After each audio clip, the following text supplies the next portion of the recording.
How did an off-meta comp time one of the fastest +20s in the world? Hey guys, Petko here. Welcome to episode 2 of the fastest and the highest keys done this season. Today, we are taking a look on a physical comp. Again, a very special episode dedicated to every single person that plays off-meta, showing you that these people are doing one of the fastest keys or one of the highest 20s in the world, even though they are playing suboptimal quote-unquote comp, given the fact that, as you can see on the ladder, everything here is Restoration, Druid, Brewmaster, Monk, Augmentation, Evokers, Devourer, and Unholy Decay. And these guys are just playing like, you know, the same comp they've been playing for the past couple of years.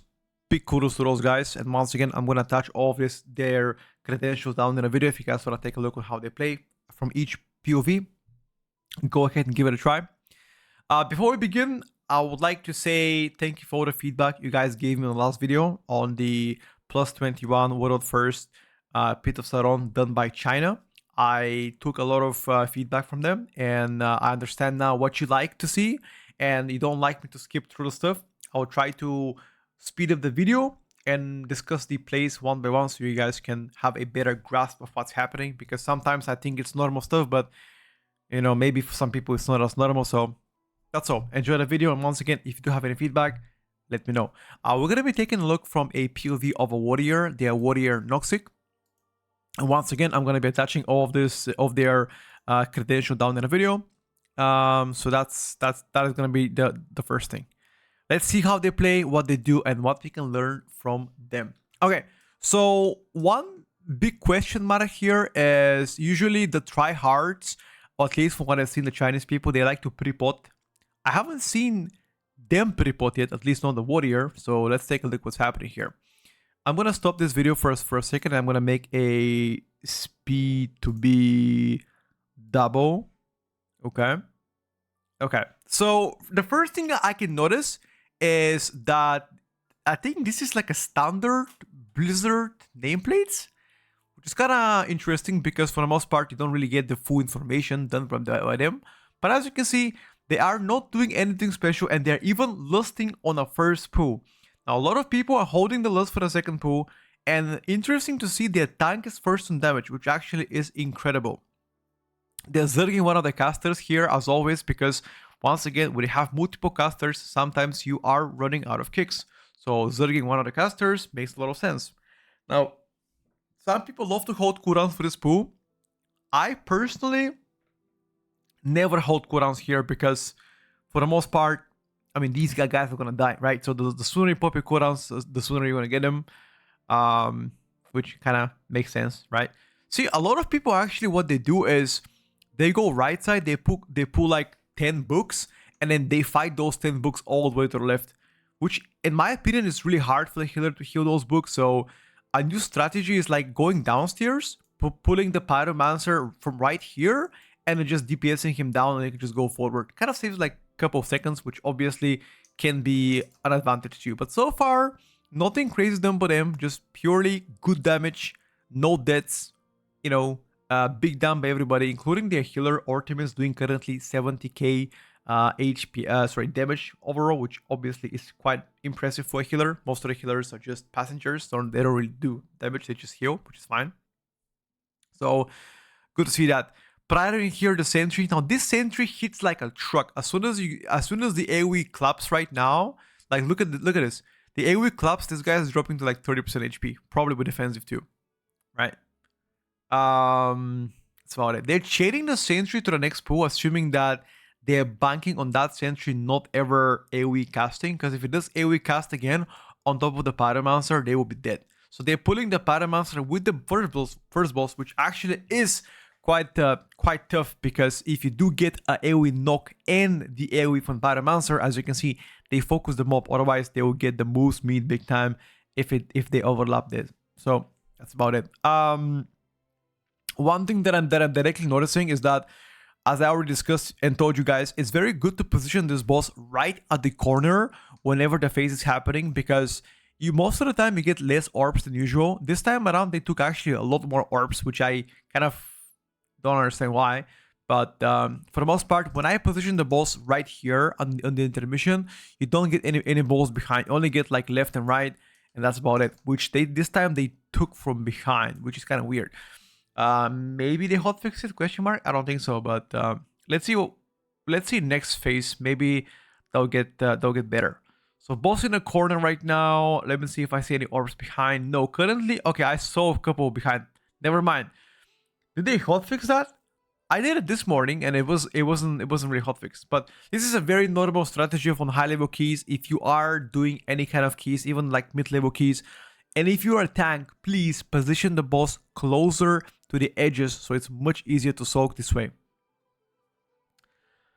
That's about it. You know, one thing that kind of bothers me is that actually it's a little bit bothering whenever I get to see somebody else playing, is that Blizzard details just look so bad. Just look at like compare the details that we used to have, and now compare the Blizzard version details. It's just, I don't know, bro. Like they've committed so much time and money into making this a tool that was supposedly the better tool, and it's like 10 times worse than what SCADA used to be in like 2010. You know, which is kind of impressive.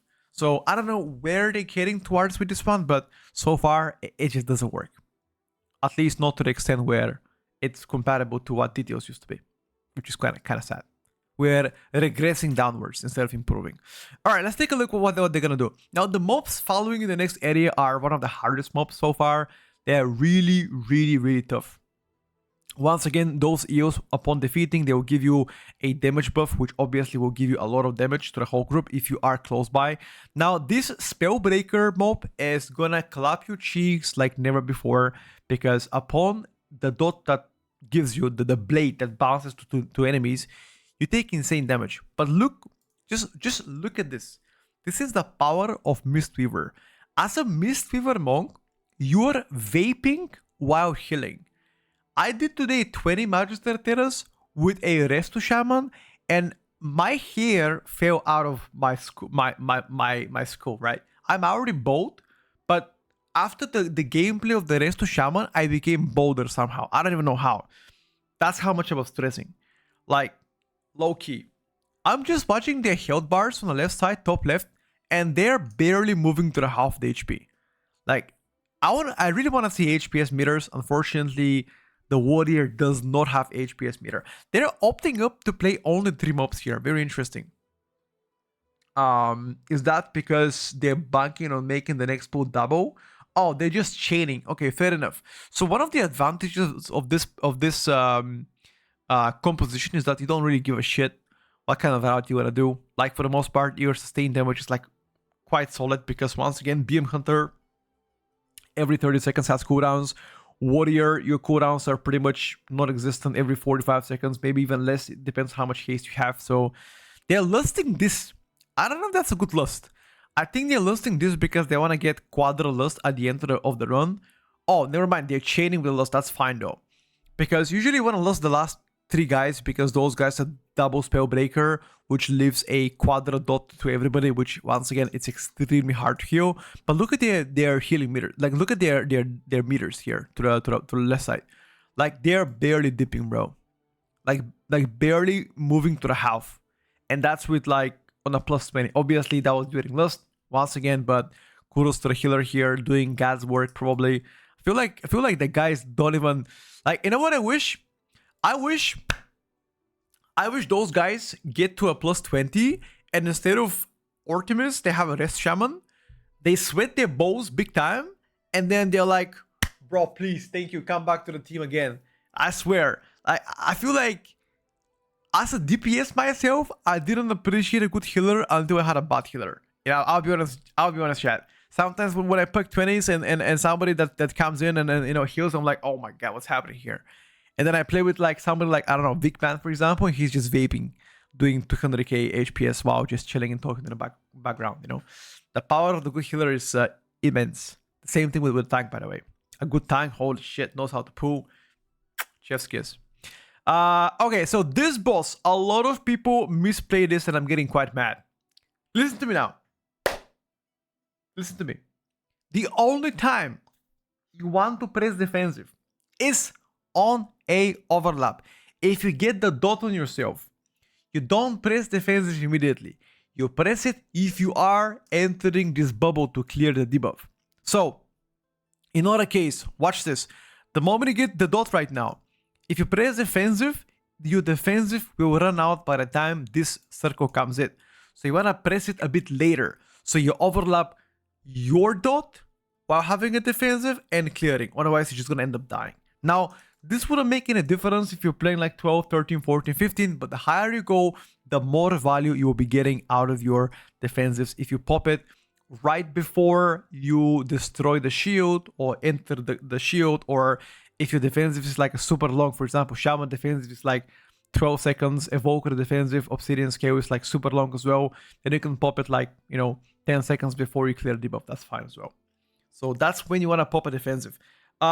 Using external defensive sometimes can be also good if you don't have anything. You can just ping the healer, be like, or ping for example, the Red Paladin or a tank, be like, yo, help me out, but for the most part, yeah. Killing the boss, jumping upstairs. So far, I haven't seen anything extraordinary. The only thing that I can see extraordinary, look at the top right. Do you notice something in top right? 0 deaths so far. 0. This is extremely clean. They're already halfway through the dungeon, maybe a bit more, and they so far have 0 deaths. That is the power of consistency and the power of, like, a good premade. They know what to do. They know how to do. They know when to do. And that's it. They just steamroll through this dungeon. Look at that. They're like a well-oiled machine, which is exactly what a good team is supposed to be. Right? A well-oiled machine. I don't know why, whenever I say oiled, I think about WWE. The WrestleMania. Okay, so one important thing. This void color that you just saw, let me just roll back the vote. So this void color, it claps big time. So whenever he's casting his AoE, let me just roll back. So the code of void, that doesn't matter. That doesn't matter. It just calls the mobs around, that doesn't matter. But what matters is the AoE that it does.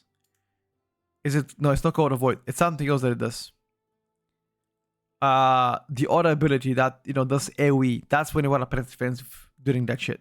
That's like the ass clapper ability. Definitely. But so far, they haven't even done anything spice. This is like 2-3 packs at the same time. Like, nothing spice. Like, I was expecting something like, Pentapool, Bloodlust, Shenanigans, and this is just like, play clean, don't die, don't suck, do good damage. That's it. That's the kind of,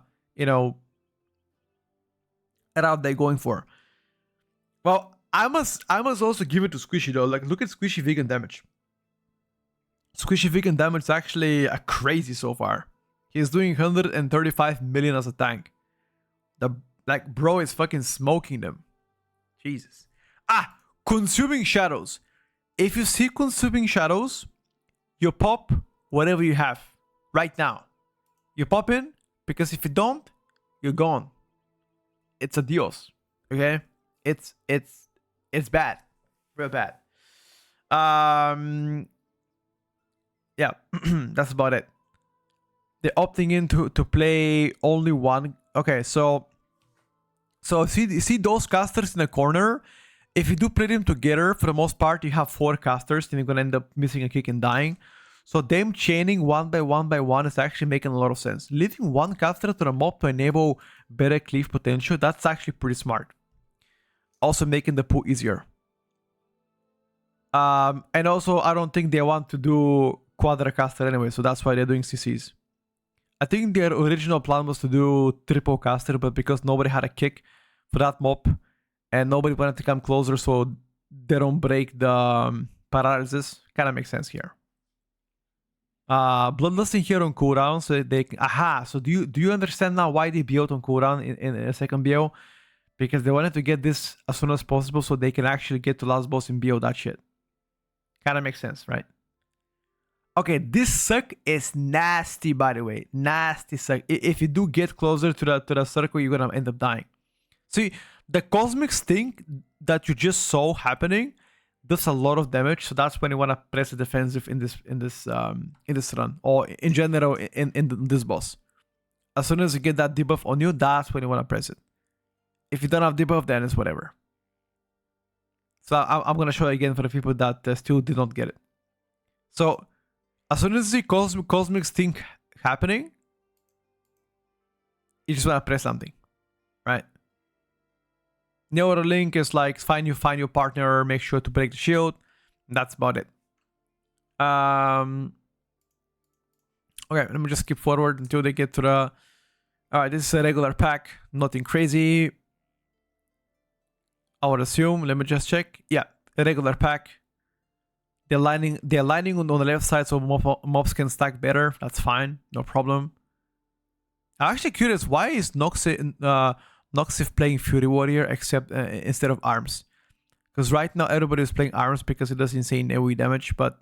Oh, they're actually playing this pack here. Okay, so a lot of teams are skipping this. Interesting why they decided to play. Is it because they needed more count? And they just wanted to change the smallest from downstairs to upstairs?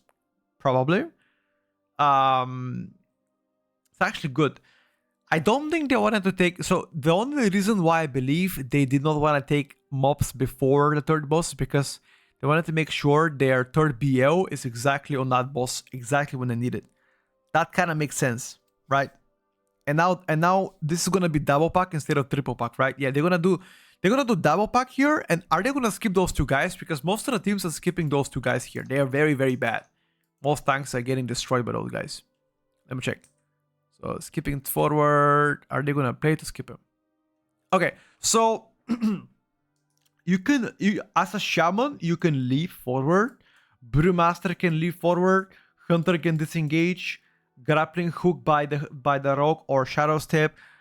Druid can leap on you. Warrior can leap. That's it. So they're either gonna do this. Yeah, here you go. Leap by warrior. Yeah. That's a regular skip. You can also Warlock Gate, Augmentation Rescue. You do this so you can skip those two mobs at the end, which everybody is doing right now. They are super nasty, by the way, and inefficient in my opinion. So here it is, final boss. When the room gets divided by two, for the most part, you are positioning tank and a healer on one side and triple DPS on the other side. That actually makes a lot of sense because this way, tanks and healers can juggle the most important debuffs whenever they overlap with the stuff on the ground.